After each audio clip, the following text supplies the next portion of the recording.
show. Welcome to episode 148 of the Gluttons For Punishment Podcast, or GFP, a Toronto Maple Leafs and NHL podcast hosted by Michael Lepore and Anthony Bruno. He's Lepore, I'm Bruno. Thank you so much for listening and watching us on YouTube as well. The Edmonton Oilers are still alive. They have forced a Game 6 in the Stanley Cup final. They were down 3-0. They've won 2 in a row. Can they actually pull off this miracle? We haven't seen this since the Toronto Maple Leafs in the 1940s, where a team has come back from 3-0 down to win the Stanley Cup. So we are going to give you our thoughts and opinions on everything that has gone down in the Cup final. Can the Oilers actually pull off this comeback? Or maybe we think the Panthers still have this thing in the bag. We're going to talk Conn Smythe Trophy. And then we're also going to talk about Mitch Marner because this story just never ends. It's just a never-ending Mitch Marner discussion until something happens with Mitch Marner. So we'll dig into that as well. So I promise you want to stay tuned until the very end because this is going to be a juicy episode of the GFP podcast. But before we get into all that, it is time to officially welcome in my partner in crime, Mr. Michael Lepore. How you doing today, man? Anthony Bruno, as always, absolutely ecstatic to be here. We are in the meaty part of the Stanley Cup final. It does not get any better than this. For Bruno, I'm a little fearful. So the NBA's wrapped up. The NHL, it's got 1 or 2 games to go in the season. We're getting to that part of the year where there's not a lot on TV in the evenings to grab the interest of sports fans. I'm a little worried, Bruno. A little worried I'm going to have nothing to watch on television. I guess it's like movie time of the year. Some baseball here and there. The Euros are taking care of the day. That's good. That's a good thing. We still have Italy until they crash out of the tournament, which they probably will do at some point. But at least we have Italy because I'm right with you. I don't know what the hell I'm going to watch over the next couple of months because even the Blue Jays, I know you're not a Jays fan, but the Jays stink. They're almost like unwatchable with how terrible they are when it comes to offense. They can't hit water if they fell out of a boat. So I'm not going to really be watching them too closely. Not a lot going on, man. Yeah, you look pretty angry about your Toronto Blue Jays. They stink. Like great pitching staff, love the starting rotation, but oh my God, watching that team try to score runs is the most painful experience I've ever had in my life. What was the stat they went how many games without scoring a run in the first inning or something? Oh yeah, it was ridiculous. I want to say it was like 17 games. Yeah, it was closing in on like 20 games. Yeah, it was brutal. I don't have the exact number, but yeah, we are so far removed from the days of Jose Bautista, Edwin Encarnacion, Josh Donaldson, even the days of like Carlos Delgado and Vernon Wells. I mean, this is a nightmare compared to those days. It's kind of similar to the Leafs in a way, because I think Leafs fans, well, I know Leafs fans were pretty excited with Matthews, Marner, Nylander all coming in. And yeah, these expectations of championships and this and that. And I don't know if Blue Jays fans from the Bichette Guerrero thing were expecting championships, but I think they were expecting playoffs and uber competitiveness. And you guys haven't even gotten that. So maybe it is something they put in the water in Toronto, man, because things don't seem to work out the way they're supposed to. Oh, as disappointing as the Leafs have been in the Matthews and Marner era, I mean, the Jays have been more disappointing in the Guerrero and Bichette era. They can't even win a playoff game. That's a hot take. I like it. It's brutal, man. But listen, enough Jays talk because they stink. So let's just dive right into the hockey talk. We're obviously going to start with the Stanley Cup final here. It's been pretty amazing because I think we all thought after the Panthers went up 3-0, this thing was done. Now, in saying that, like Edmonton has played well in this series, even though that they were down 3-0. Like that first game, they were all over the Panthers, outshot them. Bobrovsky was playing out of his mind. It hasn't been like that every game of the series. Like it's not like the Panthers were up 3-0 just because of the play of Sergei Bobrovsky, but he had a save percentage over 950. He was, through the first 3 games, the MVP of the series. And it looked like he was going to win the Conn Smythe Trophy. But now Connor McDavid, 8 points over his last 2 games. He set the record for most assists in a postseason, passing your guy, Mr. Wayne Gretzky. Fewer games, Bruno. Gretzky did it in fewer games. Fair I'll enough, stand fair on my enough. I mountain. know you're always going to defend the Wayner, but yeah, I Yeah, mean it's been pretty incredible to see. Listen, like I think everyone knows who's listened to this podcast. Like I am invested in the Panthers winning the Stanley Cup. I have a lot riding on this. I hope they get the job done, but holy shit, I am scared because really. the Oilers look good. I'll throw it to you first for your take on what you think about this series right now and where you think it's headed before I give my prediction for how I think this thing is gonna end. Yeah, I can tell you're gonna have a lot to say, Anthony Bruno. Um, it's been fantastic.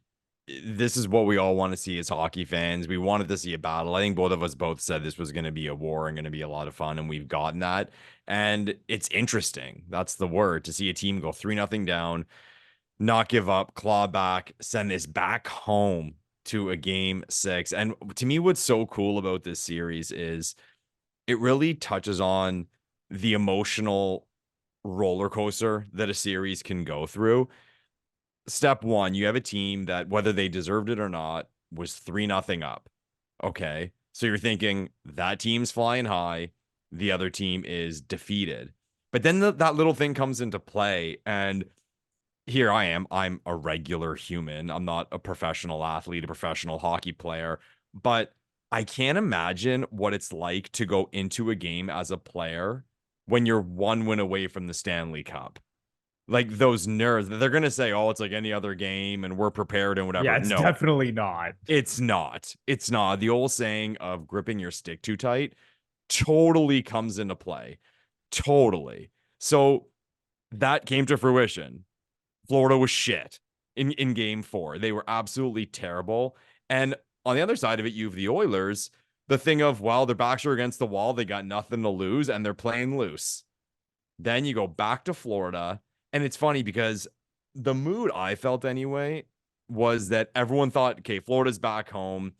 They're going to wrap it up. And I didn't think so.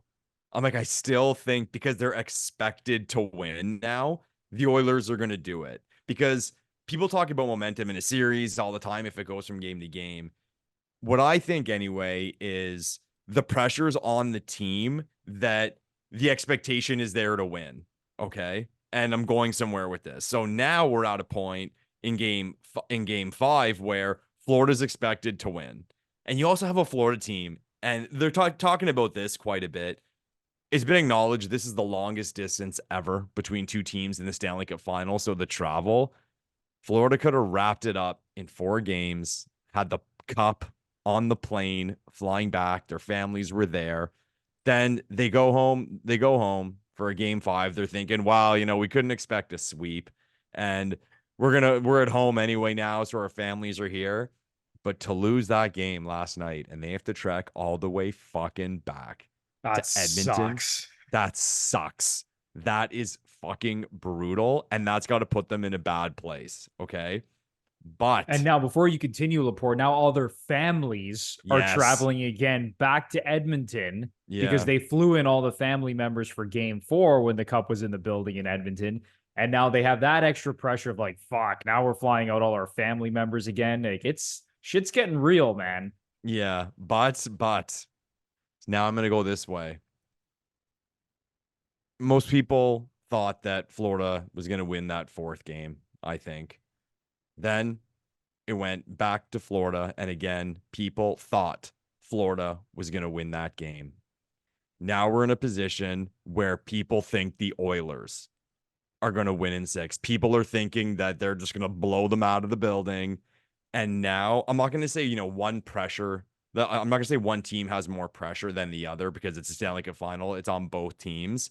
But now Edmonton is really and truly expected to win that game 6. I haven't seen a line yet on it. I'm sure it's out there, and I'm sure maybe you'll pull it It's up. close, man. Is It's it really? close. I thought it was gonna be like a minus 170 or something, Edmonton. So right now, the Oilers are minus 120, Panthers plus 107. It's Wow, kind of close to a coin flip. They're giving props to Florida. Maybe they're thinking what I'm thinking. I don't know. But in my eyes anyway, to me, it's been an amazing series. fucking props to the Oilers for what they've given us as hockey fans, for showing us what they're made of, because no one can question heart and character of the Oilers now, even if they lose. But I'm going to say they get their hearts broken at home in game 6 in front of their fans.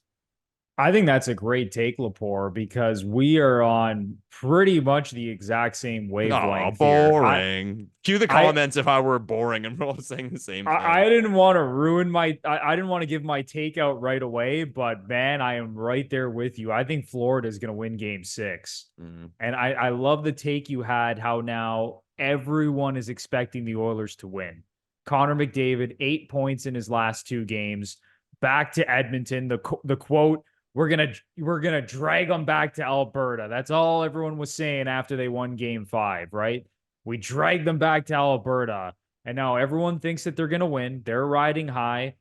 But guess what? The first 2 games of the series, McDavid did not have 8 points in those 2 games. So if he has, and I should say even the first 3 games of the series, really, I believe he has 11 points now in the Cup final. Crazy. So he had 3 points over the first 3 and then 8 over the last 2.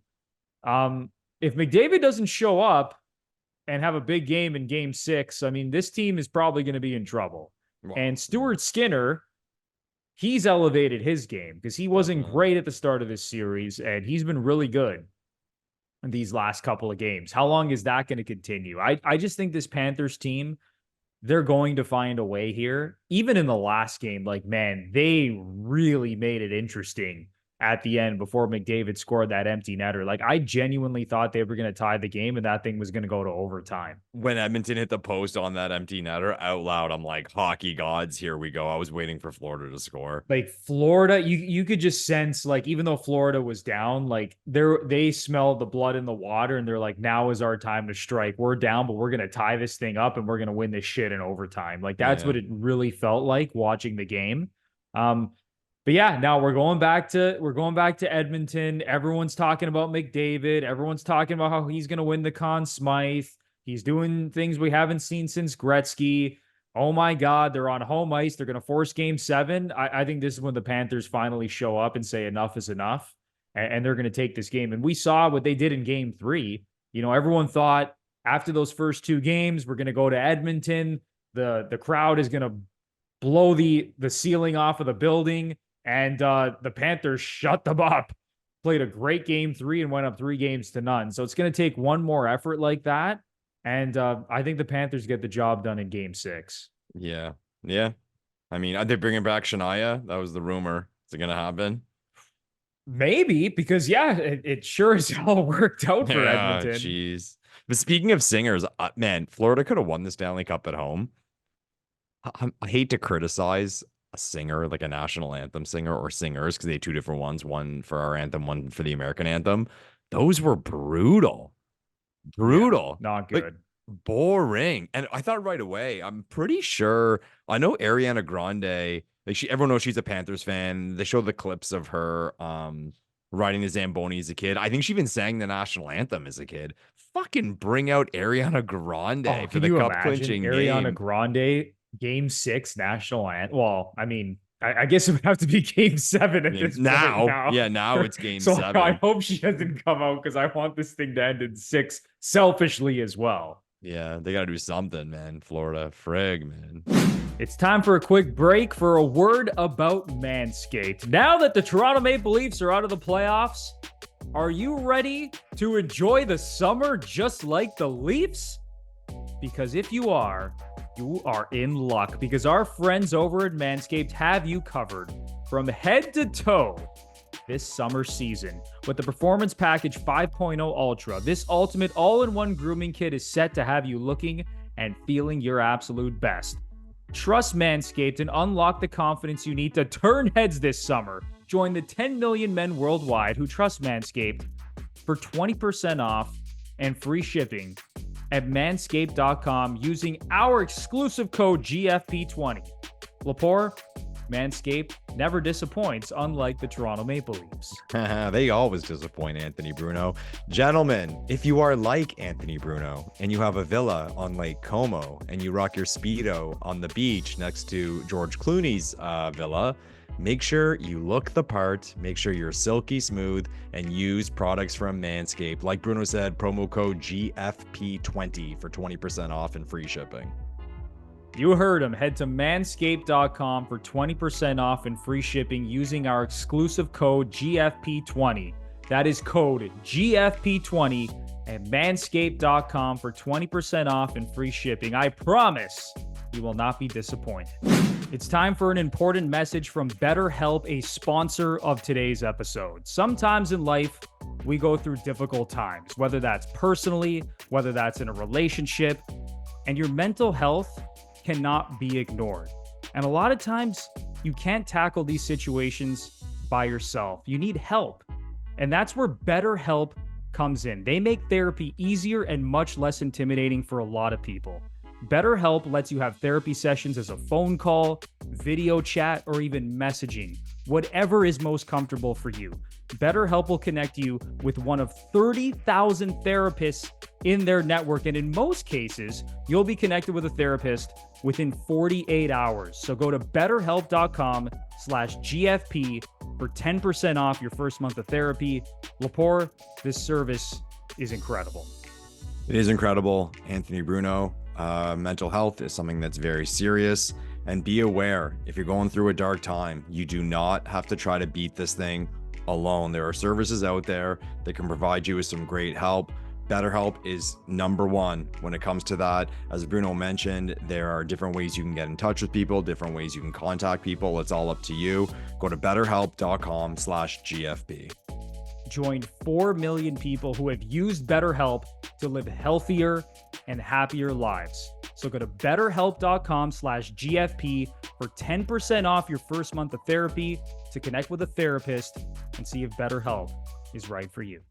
We said, to be fair to us, because, I think we had some pretty good takes even before the series. Like we both said that we'd be pretty shocked if this thing didn't go 6 or 7 games. Like, to be honest, Lepore, actually, sorry, you know what? I said that. You actually said Panthers in 5, which looked like... You sure? Which looked like an incredible take, honestly, because really they should have won probably in 4. But I was shocked, man. When they went up 3-0, I was like genuinely shocked. Yeah. I'm like, everything's gone their way. They've played, they played well through the first 3 games, but they did get a ton of things that went their way, obviously, as we alluded to, right? With the play of Bobrovsky, McDavid not playing like he's been playing the last couple of games.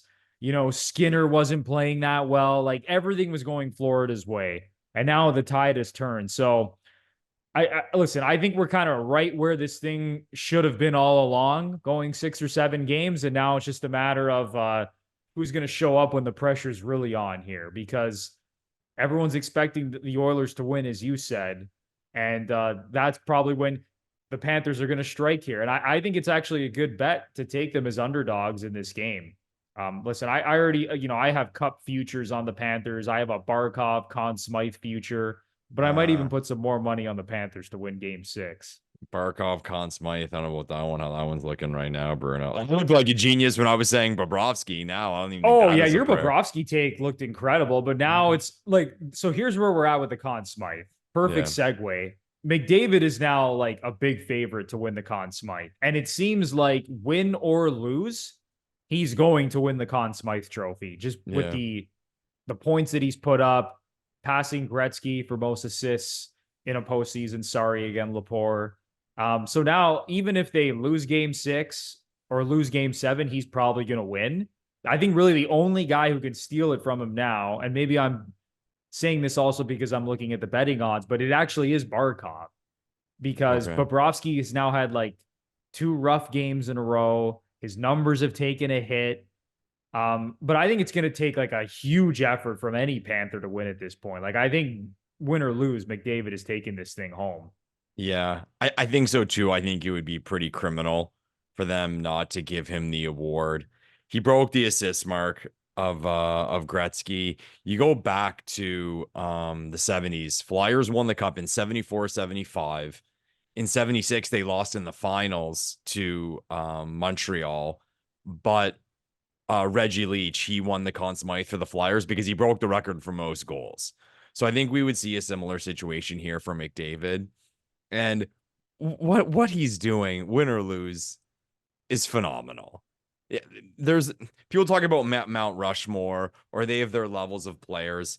In my lifetime, anyway, how I've done it is like, okay, compared to the rest of the pack, Gretzky and Lemieux were in that upper echelon of superstar that they were just so much fucking better than everybody else. Okay, debate between the two. I'm gonna go with the Wayner, but those guys were another level. And then I would say, okay, you go down and you have like a Sid, Ovechkin, and then maybe down you have like Yzerman, Sakic, those guys. What McDavid is doing, man, if someone puts him there with like Mario Lemieux and even, put him in a discussion with Gretzky, I wouldn't argue with them. And I wanted to touch on this because I remember when we had the discussion about Matthews flirting with 70 goals. And we agreed it gets to a point where you see a certain number and there's only a certain amount of games. So to get 70 goals, it's kind of like, well, you can't really get any more. No one's going to score 80 unless they get like 15 empty netters or something. It's just like the luckiest year ever where everything's going their way. But realistically speaking, in and around that number of 70, maybe a little over 70, that's kind of where you have to draw the line. Yeah, that's kind of like the ceiling probably for today's player. Exactly. Right? Exactly. And you look at McDavid, man, if there's 2 more games and he turns it on, he's going to flirt with 50 points. That's 2 points a game in the playoffs. You think about it, and I was going over it. I'm like, okay, let's say your team goes all the way. You go all the way. Every series, say 3 series go 6, 1 goes 7. So you're at 25 games. Yeah, he's almost 2 points a game if he flirts with 50 points. So you're at a point now where you can't do better. Like, you're not going to average 2.5, 3 points a game. And if you are averaging that, you probably won't hit that mark because your team will win in so few games because you're lighting it up like crazy. So I think what he's doing is not only significant for the world of hockey and the history of hockey, I think this is significant for the world of sports. Wow, so you're going that far. I think this is absolutely insane. And I think that it would be criminal if he does not get the Conn Smythe. The only way I could see it is based on the play of Bobrovsky in his first 3 games. If he gets something along the lines of a 45 save shutout tomorrow night or in 2 nights, if he gets something like if he has a historical win to clinch the cup, like a triple overtime 1-0 win where he stands on his head, something that he can write about forever. But no, right now it's McJesus, and it'd be wrong to give it to anybody else. Yeah, it's going to take a Herculean effort from Barkov or Bobrovsky, who are basically like next on the board here to win the Conn Smythe. Like, as you said, Bobrovsky would probably need like a 40 save shutout in game 6. And Barkov would need like 2 goals, overtime winner. Like, he would need something crazy as well, because the Panthers could win the cup in game 6. Like, they could win 2-1. McDavid could be held off the score sheet, and he's probably still going to win the Conn Smythe. Oh, yeah, totally. Like, he's got 10 more points than the next closest guy right now on the scoring leaderboard, who is Evan Bouchard, who has flown under the radar this entire postseason. Like, he's putting up just ridiculous numbers as a defenseman. Like, it's insane to see what that guy's doing. He's got 12 more points than Draisaitl, who has 30 points in 23 playoff games. McDavid has 42 points. 42 points in 23 playoff games. It's insane. So listen, he could be held off the score sheet in game 6. Oilers could lose 2-1, and he's probably still going to win the Conn Smythe. How many goals does he have? That's the only thing you could look at and say, maybe we need a little bit more in that category. Like Lepore, he's only got 8 goals. And 8 goals and 34 assists. And it's not like 8, maybe 8 looks like a small number next to 34. Like, when you actually look at the goal scoring leaders in the playoffs. It's Hyman, no. Like, yeah, 15. Zach Hyman, who's having a great playoff again. 15 goals. And then you got Wyatt Johnston at 10, Carter Verhaeghe at 10, Draisaitl at 10, Sam Reinhart and Valerie Nichushkin at 9. And then McDavid's in that next tier. Chris Kreider, Alexei Lafreniere, Vincent Trocheck, and Connor McDavid all have 8 goals. Okay. But man, 34 assists. It's he's got more assists than the next closest guy has points. Yeah. Yeah. That's one of those stats that says no, it's him. He's that much better than everyone else. When he's winning the scoring race on assists, again, this is Gretzky shit. That good, man. Yeah, and you think about the play that he made to Corey Perry in Game Oh 5. my God. Like it's just outrageous. It's so insane, and it takes moments like that to sometimes realize how good someone like that is, because I'll often point out about the star players in the league. Okay. Yeah, McDavid scores crazy goals because he's Connor McDavid. But for the most part, it's like Matthews, for example. Yeah, again, crazy goals. But him, McKinnon, the other stars, Sid, it's not like they're like just deking everybody out all the time, going forehand, backhand, bar down, and it's fun for them. No, they just see the game slower, and they just always seem to be at the right place at the right time. But once in a while, these special players, and McDavid is the most special, they'll do something that I'll just think you're not supposed to do that in the NHL. I was telling my buddy that play he made with Perry. Okay. I played pickup hockey on Tuesday morning. Had I made that play on like the two defensemen, like a 40-year-old accountant and a 45-year-old plumber, had I made that play in pickup hockey, everyone would have went nuts. Because what a play. You beat two guys, fed it across to a guy for an easy tap in. What a play. Everyone will go nuts. He did it in the Stanley Cup final. Another planet. It's fucking absurd. Another planet. And again, I know I'm the extreme of like, the beer league bum, but even in junior, even in a regular season NHL game, the AHL playing in Europe, if you saw that goal, you'd be like, wow, that's a lot of talent. He did it on the biggest stage with elite players trying to stop him. What a play, man. McDavid's growing on me during these playoffs. I've always considered myself a McDavid fan because of just his talent, right? Just hard to deny, and I appreciate his talent. But it was the whole thing of, I'll put it this way. If someone asked me who do I like more, I would always say Sid, and I would still say Sid. That Sid's a little higher for me than McDavid, not necessarily on play as a player, but just who I kind of like more. I'm a bigger fan of, I'll put it that way. But my fandom for McDavid has grown throughout this playoffs with what he's done. Yeah, he just does shit on the ice that we haven't seen anyone else do really in the history of hockey. Fast. Like his ability to just do insane things at top speed is unbelievable. Like there's not another player in the game. The only other guy when he gets ahead of steam who can maybe get close to doing some of the things that McDavid does is Nathan McKinnon, right, at those top speeds. But McKinnon is almost more of like a bulldog. Yeah. He's more of like a pure just north-south guy, whereas McDavid goes like east-west, north-south at like just ridiculous speeds. And to see how many times he can just undress like almost an entire team and make a play like he did to Corey Perry. Like it just seems like we've seen that so many times, at least, throughout his career in the regular season. And now to see him do something like that in the Stanley Cup final, I mean, it's just outrageous. And we talked about it before the series, right? That's the great equalizer, because the Panthers, I think we can all agree, for the most part, I mean, shit, they're up 3-2 in the series. Like the Panthers, I still think are the better team, but you throw McDavid into the mix and it doesn't matter what the Panthers do, because if you have a guy like that who just says, fuck it, I'm going to go through the team and put up 8 points in 2 games, well, that player alone can win you a Stanley Cup. Yeah. To your point about McKinnon, and him being a guy who can do stuff like that, 100%. The guy's an incredible talent. He has wheels. He has power. Scores crazy, crazy goals. But what I would say about McKinnon is that play that McDavid made was an assist. McKinnon, from what I remember anyway, like I haven't seen anything like that. Of course, he beats 2 guys or he goes wide, just blows by them and scores beautiful goal. But to be able to go through those 2 players that quickly, be on your inside edges, open up and fire it across. Like I said, he is just seeing the game so much slower than everyone else. And that's the genius of him.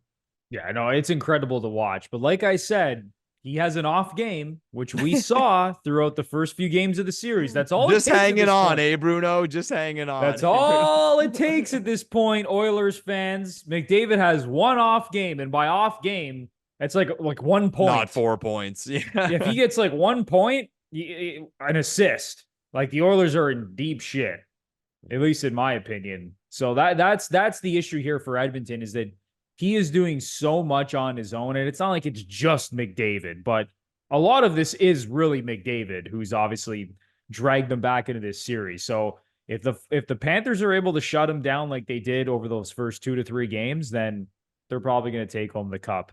Well, did you see those numbers? They posted them last night on and off the ice with Barkov. I think the stat was that when he's on the ice versus Barkov, he had scored 1 goal and allowed 1 goal. And the rush chances, scoring chances were all in Florida's favor. And then when he's not on with Barkov, it was like 8 goals to 1 for Edmonton. Unreal. Just shows number how good McDavid is, but then also how good Barkov is at trying to stop him. Yeah, Barkov's a beast. And I still think he has a chance to win the Conn Smythe Trophy. But like, even just watching Barkov, like I remember Matthew Tkachuk had a quote, I want to say it was about a year ago, where he said that Sasha Barkov is like the most talented player that he's ever played with. Like basically the most talented. It's either he said he was the most talented player that he's ever seen, but I think it was he was the most talented guy that he's ever played with. Like he said, this guy does stuff in practice that is just like, it'll blow your mind. And you see some of those little plays that he makes, like how good he is, just his skating ability, his puck handling, how good he is as a two-way player. Like he makes like some incredible plays as well. Like obviously not the highlight reel type plays that McDavid makes, but Sasha Barkov is a hell of a player, man. So I still hope that he can find a way to backdoor the Conn Smythe for me. Anyway, is there anything else on the Cup final you want to mention before we move on here? I'm just excited for it, man. I got invited to sort of like a family get together, like child's birthday party for Friday night. I was like, oh, cake, and we're gonna do this. I'm like, well, no. There's a game on, so I'm maybe go for a quick piece of cake, and Lepore's gonna get the fuck out of there and watch the game. But I'm excited, man. We're hockey fans. This is the best. Like I said, we're in the meaty part of the Stanley Cup final. We don't know what's gonna happen. Think how many things could happen now. Like we wouldn't be surprised with any result, really. If Edmonton wins Game 6 at home and then wins Game 7, we wouldn't be surprised. If Florida closes it out, that's our prediction. Both of us predicted Florida closes out in Game 6. No one will be surprised. If Edmonton wins, even then, would you be surprised if Florida got it done at home? So no, and that's the thing. Awesome. Like I could easily see Florida, not that they're going to choke away Game 6, but they could lose Game 6 in a really close battle, and they could still win Game 7. And that's what happens when you get a 3-0 cushion. You're allowed to fuck up multiple times, and you still have a chance to win the series. Yeah. And we saw it. We saw it with the Bruins, right? The Leafs come back from 3-1 down. They force a Game 7, and it takes a Pasternak OT winner, or else the Bruins would have fell flat on their face again. Yeah. It'd be amazing to put the players on the truth serum in a situation like this, what they're feeling. Right. If you're the Florida Panthers right now, like we saw Zito's reaction last night. Oh, man, it's starting to get to that team, man. When you have Bill Zito up in the press box losing his shit, Panthers GM, man, oh, man. I think you got to think that they're feeling it right now, pressure-wise, man. They're feeling it.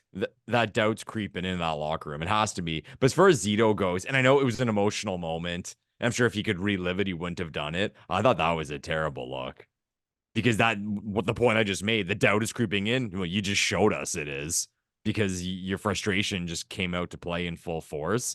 I thought it was. You got to know that the cameras are going to be on you. It's like Kyle Dubas, right? Like, think about how many times the broadcast would go to Kyle Dubas in the press box. You notice how they barely did it with Brad Treliving, but with Dubas, it was like every big moment, big goal, a big game, whether the Leafs won or lost. It always seemed like the broadcast truck was showing the shot at Dubas in the press box, and you got to maintain your composure. And sure, there are times you could show your emotion, but game 5 of the cup final, your team has a chance to close it out and you lose again and just kind of lose your shit like that. Not a great look, man. That's not a great Well, look. I think we all know what it is, eh? His last name's Zito. Italians are pretty emotional beings, man. Yeah. I guess Bobby Lou. Bobby Lou looks pretty chill in that box. Yeah, I Just think the other guys like in the front office were just like, "Oh fuck, what the fuck is he doing right now?" Uh-oh. Like you could just kind yeah, of see like the look on their faces. bad. Anyway. Bad. Yeah. All right. Well, before we wrap up the show, we need to talk about Mitch Marner, Everyone's favorite player. as I mentioned off the top of the show, because we have some new developments here. Mm-hmm. It always seems like there's a new development with this Mitch Marner story. No matter where I go, Lepore, no matter who I talk to, everyone wants to talk about Mitch Marner. Everyone's asking me, is he going to stay? Is he going to go? What are the Leafs thinking? So there were some reports recently from Darren Dreger, who seems pretty locked into the Marner camp. I know there's been like jokes in the past that like everything from Marner's dad is like filtered through like Darren Dreger, and he's like kind of like the mouthpiece of like the Marner camp and the Marner family. But Darren Dreger recently made some comments and said, and here I'll read the story. He said, "And are we so sure Toronto doesn't want to extend Mitch? Mm-hmm. I'm not. I think Treliving would rather extend Marner than trade, but they're not having those discussions yet either. It's still early. It's very premature across the board." So what's your take on what's happening right now? Like, I have been from day one in the camp that I think the Leafs should keep Mitch Marner, and I have not gone away from that. I still believe that they should find a way to re-sign him, and people have called me an idiot and they've said I'm insane and this is a terrible take, but I still think the Leafs should keep him. I don't think you should be giving away elite wingers who do the stuff that this guy's capable of doing on both sides of the puck just because you're mad and you're angry that he had a bad playoff series against Boston. And to be fair, it wasn't the only bad playoff series he's had, but don't give me this bullshit that the Leafs cannot win in the playoffs without this guy. All right? Don't give me this bullshit that it's impossible for any team to win with Mitch Marner on their roster. And don't give me this bullshit either about the cap space, about how the Leafs are going to have all this cap space. What makes you think they're going to spend that cap space in the right way? Just because you have the cap space doesn't mean shit. Because guess what? They're always going to be on the hunt looking for the next Mitch Marner or looking for two players who are going to give you production that's 85% of Mitch Marner. So guess what? I think you should just keep Mitch Marner, wait for Tavares to come off the books, and then use that salary cap space that you're all clamoring for. Anyway, I'll end my rant there for now, Lepore. I need to hear your take on the situation as well. Well, you're done. I'll just carry on, Bruno. It's on the table.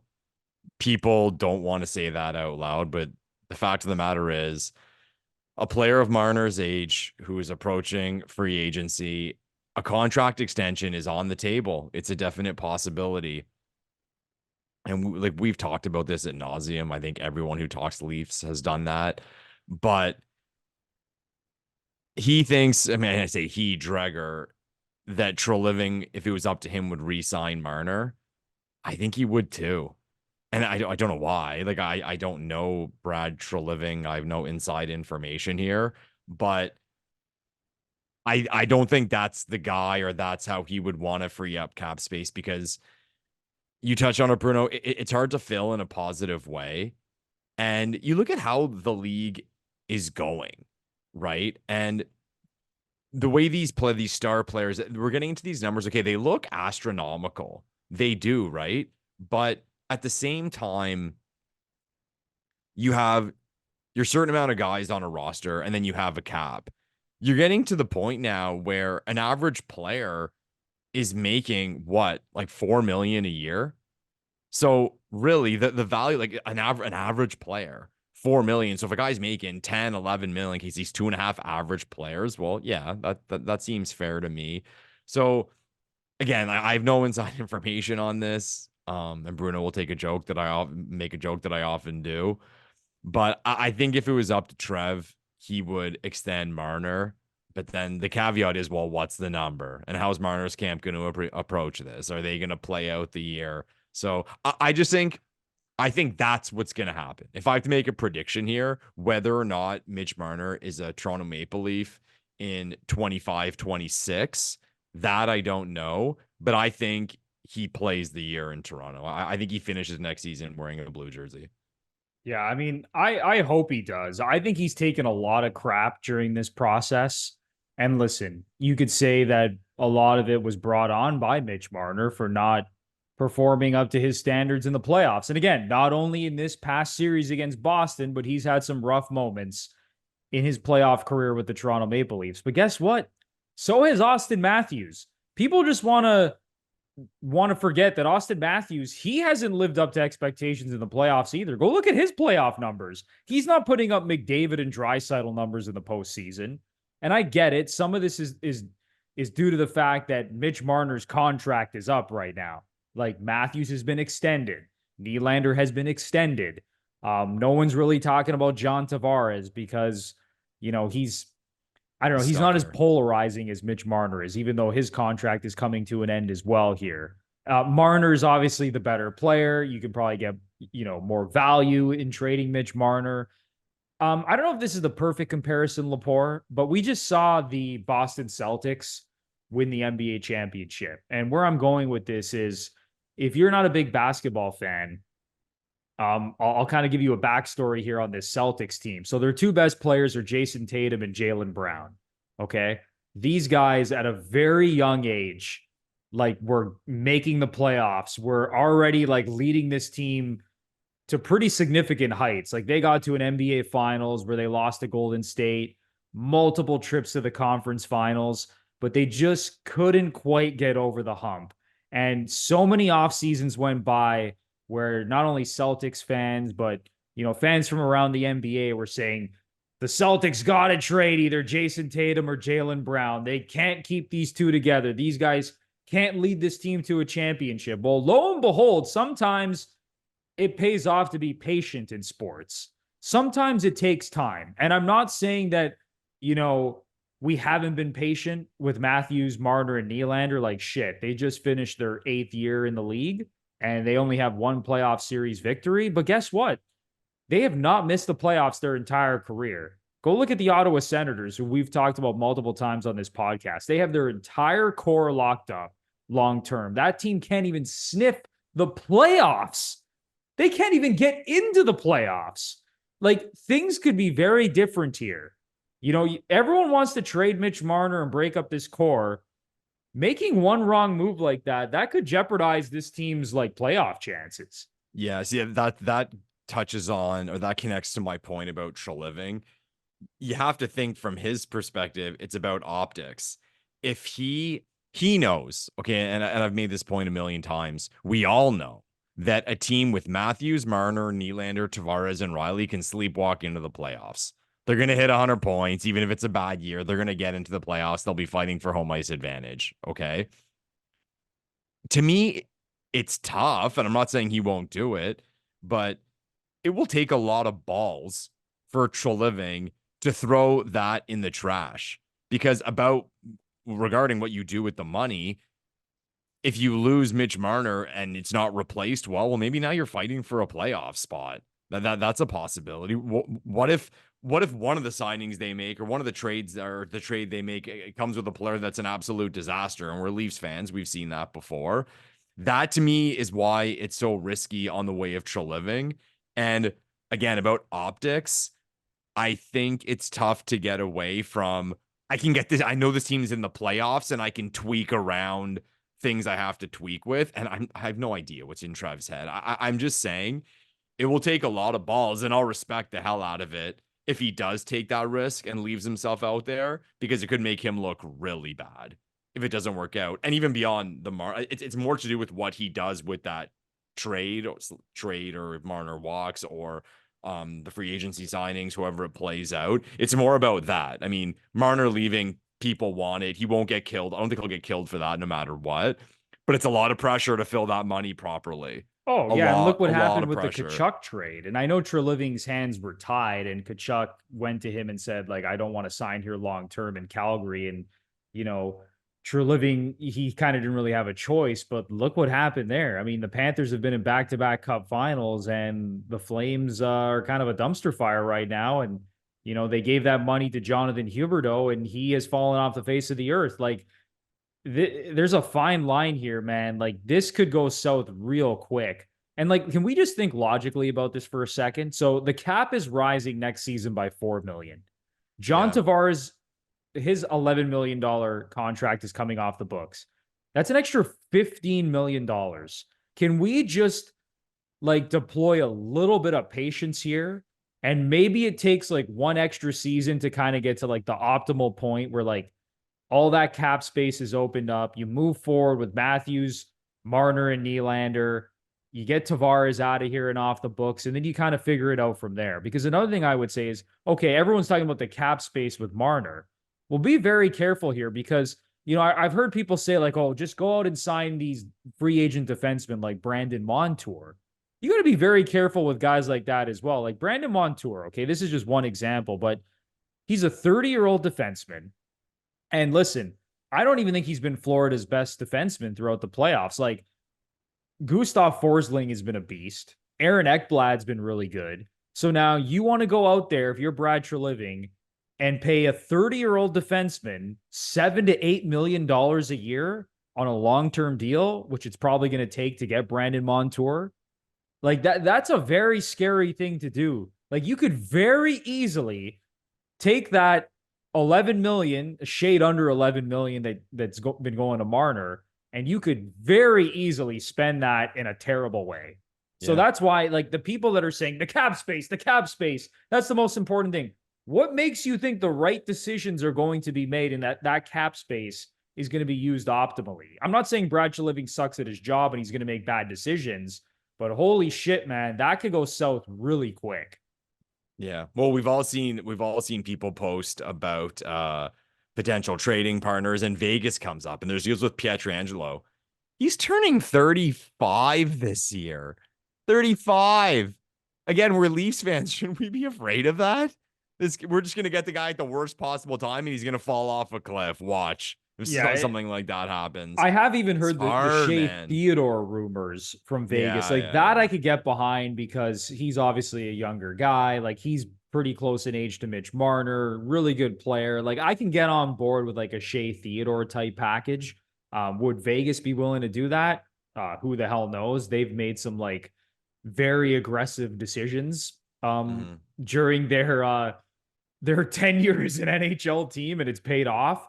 But yeah, man, like I just think the people who are like the cap space, like what's your solution here? You're just gonna go out in free agency and pay like aging defensemen like ridiculous amounts of money? Like, is that really gonna make this team better? Is that gonna set this team up for success? Yeah. I ask yourself that question. And maybe I'm wrong, and maybe Treliving's gonna make like the most optimal signings, but you are really playing with fire if you're going into free agency thinking like, I'm just going to rebuild and fix the team through free agency, because that's where some of the worst decisions are made, is in free agency. So just tread carefully, Leaf fans, tread very carefully. Yeah. The thing is with the cap space, and we'll wrap it up, is, oh, they can't win this way with the four guys making that kind of money. What I'd say to that, and I think it at least opens a discussion about it, is, like you said, the cap went up.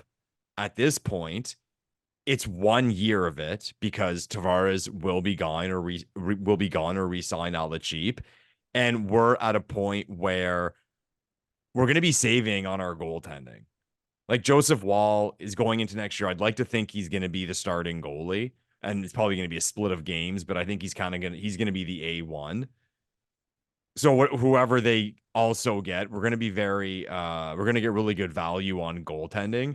And people could say, well, we're getting really good value on goaltending if we get rid of Marner and get this and that. True. That's an absolute possibility, but you're asking a lot. You really and truly are. So It's gonna be fun, Bruno. It's gonna be a fun summer. It's gonna be a fun season, and I think it's gonna be. I think this may be the most Leaf season, even the most Leaf season we've ever seen, and that's saying a lot because I think Marner's gonna go the distance without signing that piece of paper. Yeah, I think there's a very real possibility that he just plays out the season, takes this to free agency. And one last point I want to make on this with all the people who are saying, like, oh, you can't pay all these guys $10 million. Well, the Edmonton Oilers, and I know they have the best player in the world and maybe the most skilled player we've ever seen in the history of hockey, but they're in the Stanley Cup final paying Jack Campbell $5 million and paying Darnell Nurse $9.25 million, who, as of recording, is a minus 11 in 23 playoff games. You see that stat last night? 14.25 million Lepore in those two guys, and they're in the Cup final. You see that stat last night? There was a point in the game where his shot differential was like minus 19 in the second pitch. Terrible. Just a disaster. So again, maybe this is like a rare circumstance where they also happen to have like the greatest player in the history of the sport. They get value. The Oilers get value. Bouchard, Nugent Hopkins, Draisaitl. That's where they get their real value. But don't give me this bullshit that you can't have, Matthews, Nylander, and Marner on the roster all making the money they're making. And don't tell me you can't build a quality team around those guys when the Edmonton Oilers are paying $14.25 million to two guys, one of which who just doesn't play anymore, and the other defenseman who absolutely stinks. So I don't want to hear this bullshit that you can't build a team around three all-star level players and dare I say, almost Hart Trophy level players. Matthews has won a Hart. Marner, and I'm not saying Marner and Nylander are going to win Hart trophies, but like, holy shit, these guys are all like top 20 to 25 players in the sport. So don't give me this bullshit that you can't build a winning team with those guys on the roster. I refuse to believe that. Anyway. Is there anything else you want to get off your chest before we wrap up this podcast? I think it was a good one, Bruno. It's an important podcast before a big game 6. I don't think we'll record again before this is all wrapped up. Maybe we'll see. We'll see how game 6 goes. I almost lost track, but I hope we did it justice. I hope we did the magnitude of these upcoming games justice, because hockey history is going to be made, man. Yeah, no, it's going to be amazing. You said it, Lepore, earlier in the show. Like, as hockey fans, it doesn't get any better than this.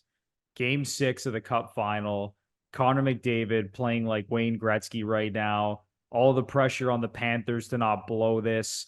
All the pressure that's going to be on Edmonton now that they're expected to win on home ice and force a Game 7 Friday night. Man, if we get a Game 7, like it's an incredible end to this season. And I can't wait to see how it plays out. But obviously, I will be cheering for the Florida Panthers for several reasons, as you all know, if you listen to this podcast. We all know, Bruno. I'm expecting, if Florida wins, I'm expecting you to get the next dinner. That's for sure. Yeah. Oh, yeah. I think I owe you the next dinner, Lepore. That definitely. Hey, this is being recorded, eh? I'm gonna remind you of this. Jesus, Bruno's got the, what do they call them, the T-Rex arms when the check comes out. I'm just kidding. Yeah, next time you're in town, Lepore, I think I gotta step up with the next dinner. Oh man, I love it. All right, that is gonna do it for episode 148 of the Gluttons For Punishment Podcast, or GFP. A Toronto Maple Leafs and NHL podcast hosted by Michael Lepore and Anthony Bruno.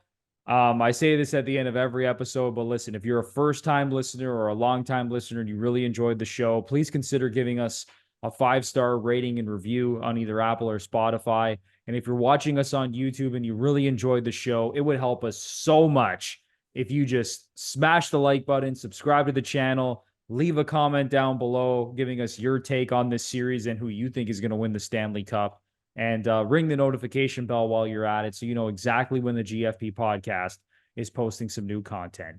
So for Michael Lepore, I'm Anthony Bruno. Enjoy the rest of the Stanley Cup final, and we'll be back to chat with you very, very soon, because guess what? There's probably going to be some fireworks in Leafland as we head into the draft and free agency, so can't wait for that. But until then, enjoy the hockey and have a good one, everybody. Thanks, everyone.